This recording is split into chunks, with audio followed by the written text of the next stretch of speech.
And that was a time I needed to be calm in the huddle. And so I regret, my actions in that exchange. And, I apologize to Dre.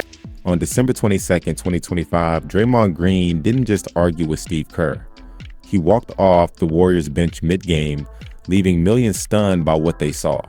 But this wasn't some random blow-up. It was the latest flashpoint in a relationship that had been building pressure for years. One that nearly exploded long before Chase Center in a locker room in Oklahoma City, where the two came dangerously close to throwing punches. Even if the internet never agreed on the exact words, the message was clear. This wasn't a harmless sideline disagreement. This looked like a partnership reaching its breaking point in front of the whole world. And when Kerr refused to confirm details afterward, it only reinforced what veteran leaders already know. Some conversations stay private, no matter how many cameras are pointed at you.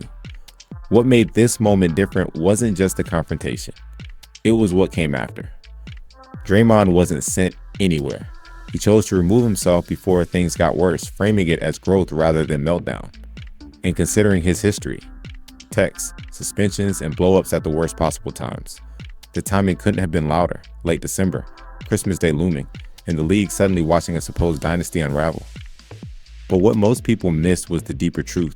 This wasn't a one-night crisis. It was chapter 12 of a relationship built on intensity. Two men chasing the same goal so fiercely they sometimes collide head-on. When Kerr finally spoke again, he didn't dodge or blame. He owned it. He admitted that Monday night wasn't his finest hour, and that in that huddle he needed to be calmer. He regretted how he handled it, and he apologized directly to Draymond. An unusually vulnerable move for an NBA head coach, and a window into how seriously he treats that relationship. And it wasn't just Kerr. The apology went both ways. Both men addressed the team, admitting the scene wasn't a good look for the organization. But what mattered most was what that moment revealed. When two hyper-competitive people share years of battles, championships, and scars, conflict isn't always a sign of collapse. Sometimes it's proof of how much they still care. To understand why the December 2025 bench blowup felt both shocking and inevitable, you have to rewind to 2016, when the Warriors weren't fading. They were dominating history. They went 73-9, breaking the Bulls record. Steph Curry won his second straight MVP, the first unanimous MVP ever. Klay Thompson hit 276 threes. Draymond became the emotional engine of the team. They weren't supposed to lose. Then came the Western Conference Finals against Oklahoma City. Kevin Durant and Russell Westbrook in their final playoff run together. The Thunder punched first, stealing game 1, 108. 102. Golden State answered with a blowout. But once the series shifted to OKC, the Warriors got crushed.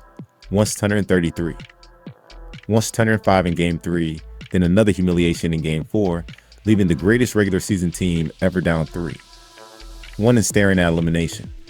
That's when the most famous Kerr Draymond. Last couple of days, man, did you talk with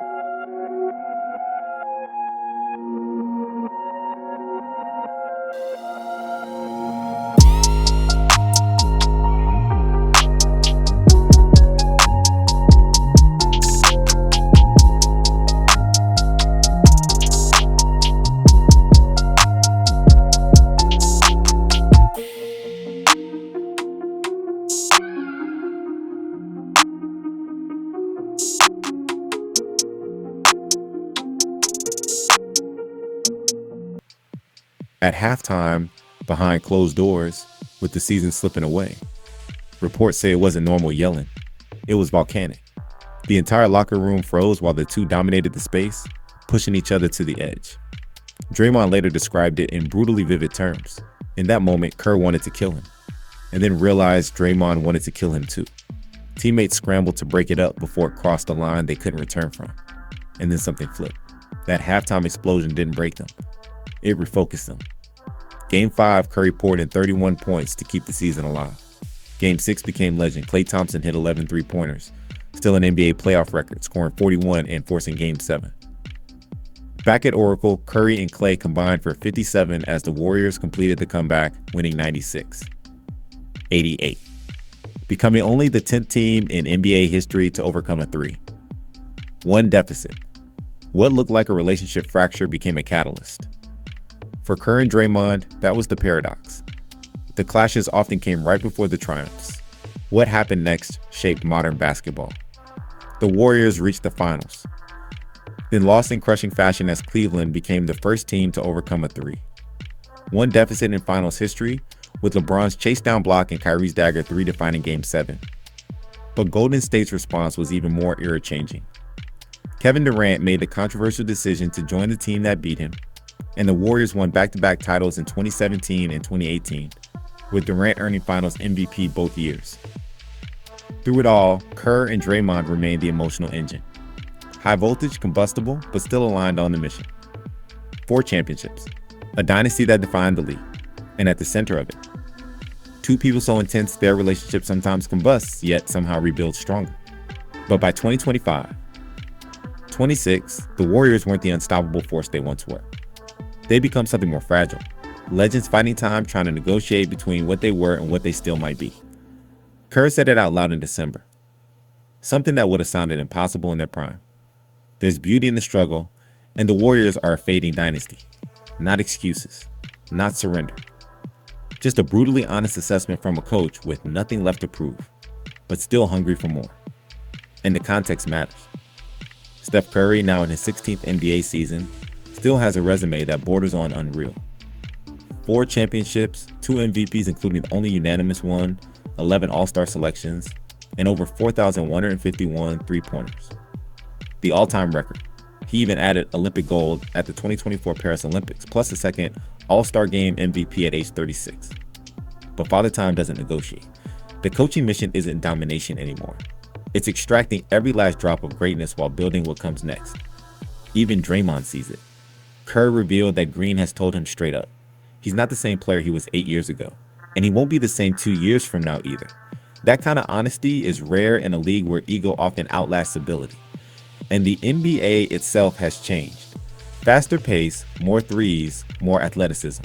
Kerr has had to adjust, sometimes shifting Draymond off ball, even using him in the corner to free up Curry when defenses load up with young elite athletes. And when the idea of Draymond coming off the bench came up, Kerr said Draymond volunteered.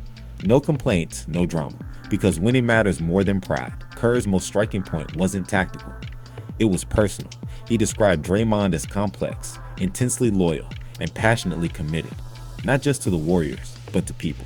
He even shared stories of hearing Draymond screaming on team flights while watching Michigan State games on his phone, living every win and loss like it's life or death. And Kerr made it clear that loyalty is mutual. He said he'd go to bat for Draymond 20 years from now, long after basketball and contracts stop mattering, because what they've built goes beyond employment. The irony is almost poetic. Oklahoma City, the same franchise tied to their 2016 breaking point, has risen again, now powered by Shai Gilgeous-Alexander and drawing comparisons to the Warriors' historic 73-9 run. But Kerr still believes in what's left of this core. Not because of nostalgia, because last season they proved they could still rally late and reach the playoffs. In that light, the December confrontation wasn't the end. It was a reset. Clearing the air, refocusing the mission, stripping away the social media noise until the real story shows through. 2 competitors who've been through too much together to walk away now. The viral clip showed 2 men at each other's throats, but the bigger story is what it didn't capture: a bond forged over 12 years, 4 rings, and more pressure than most relationships ever survive. Turn moments of frustration like these into things that are positive versus letting it spiral. There's a long history of that here, because we understand each other, and I understand his power. We have 4 banners out there, and obviously a lot of people played important roles in that. But I've said this before, and I truly believe it. I don't think we have any without Draymond. That's how much he impacts winning. Kerr called Draymond the most passionate competitor he's ever met. And when asked if Draymond wants to finish as a Warrior, Kerr's answer was immediate. Hell yeah, 2 words carrying a decade of history. Yes, the footage was real. So was the conflict. But the headline wasn't a fight. It was a dynasty in its twilight, still believing it has one more run. And whether that belief becomes prophecy or delusion will shape how this era is remembered. But one thing is certain, Kerr and Draymond will face that verdict the same way they faced everything. Sometimes furious, sometimes flawed, but ultimately together. Thanks for watching. Check out the other cards on the screen. If you want, I can also produce a remove sections list interview/quote ranges only, so your editor has a clean cut map of exactly what to exclude. But I didn't include it here because your instruction was VO only output.